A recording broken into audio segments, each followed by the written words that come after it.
தமிழகத்தில் உள்ள அரசியல் கட்சிகள் விருப்பமனு என்ற பெயரில் தொண்டர்களிடம் பணவேட்டை நடத்துவதாக இந்திய கம்யூனிஸ்ட் கட்சியின் மாநில செயலாளர் முத்தரசன் தெரிவித்துள்ளார். தந்தி தொலைக்காட்சிக்கு அளித்த சிறப்பு பேட்டியில் அவர் இவ்வாறு தெரிவித்துள்ளார். மக்கள் நல கூட்டணி சார்பில் விருப்பமனு பெறப்படாது என்றும் அவர் கூறியுள்ளார்.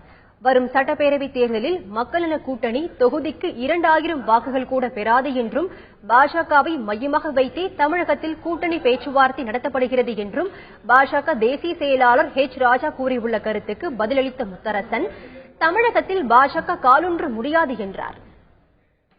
வேட்பாளர் இந்த மாதிரியான விஷயங்களை பொறுத்தமட்டில் குறிப்பாக அதிமுக, திமுக இந்த ரெண்டு கட்சிகளுமே ஒவ்வொரு தேர்தலையும் விருப்பமனு அளிப்பது என்கிற பெயரால் அதில் ஒரு பெரிய வசூல் வேட்டை ஒன்று நடத்தி கொண்டிருக்கிறார்கள்.